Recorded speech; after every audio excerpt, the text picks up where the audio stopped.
Okay, hello everybody. So there are a lot of videos on the internet I've noticed on YouTube, specifically on high notes. In fact, a lot of people, trumpet players, just playing a bunch of really high notes, all impressive. What I thought I would do here, a little different, do a little lesson on how we're going to achieve the high notes, but also a little more in the context of overall playing, how to make sure you're not sacrificing everything you can do musically just for the high notes. You definitely want to be able to play everything. You'll have more fun playing. You'll be able to work more if you're looking to work professionally. So we don't want to sacrifice everything just for the high notes.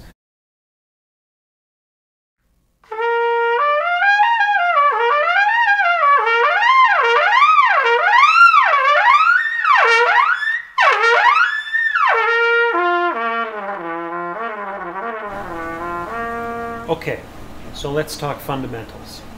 Sorry, there are going to have to be some edits in this. There's no way I can get everything in. I'll have to condense. So my apologies. Okay, so first of all, we're going to talk embouchure setup. Then we'll talk about airstream, airspeed, tongue level, and then combining all these sensations. Okay, first, embouchure setup.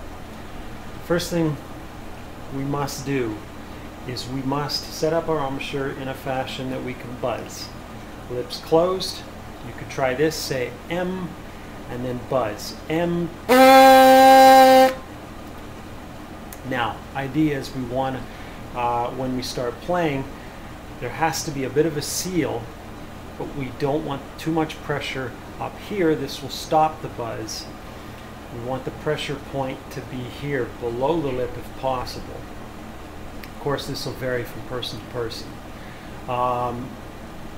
So again, we want to seal, be able to buzz.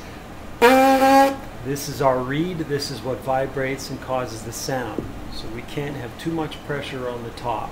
There must be a little bit though for the seal. Air stream, the direction of air that's coming out. What happens is you're blowing air through that formation, embouchure formation. If we're lucky, it's almost perfectly straight. Most people, it's slightly down. Some people, it goes up, depending on what's happening with your jaw. Ideally, we would want the jaw to line up like this. Your airstream is straight. However, very few of us will have that perfect of an embouchure formation. So what we may have to do is adjust the jaw slightly. One way to test that is to blow into the center of your palm, create your formation, set your embouchure. You're going to move the palm away slowly and feel where's your air going. Slightly down is okay. Up is not going to be good. Many of us have a slight overbite, so you may have to adjust slightly, meaning if you're like, here's your jaw, here's your top, you may have to move this out slightly. And you can do that practicing like this. Trying to get that jaw in place. Okay, so that's step 2. Airspeed is how we're going to generate range, higher notes. So what happens with airspeed is you've got to push, you've got to support from here, from the lower abdominal area. Basically the whole lower part of your body is going to push air up and faster. Now what happens when it gets to your mouth is, so here's your the roof of your mouth and the tongue. Your tongue level's got to rise as you're getting higher and higher. So that's pushing like this. The tongue, it should, for many of us it happens naturally. Some of us have to think about it. That tongue level's got to rise. Some people think about it in terms of syllables. Which is right near at the top.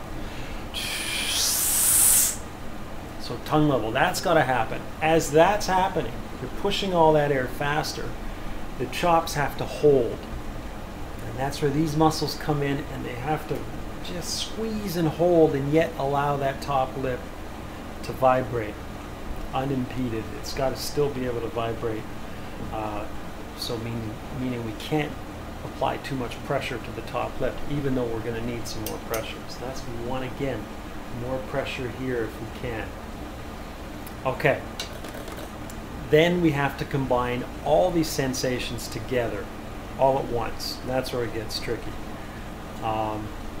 Great. Hopefully I can do it here.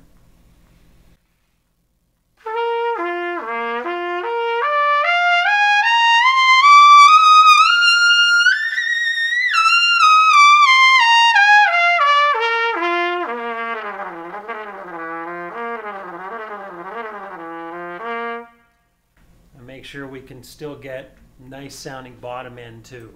We want to be able to connect those.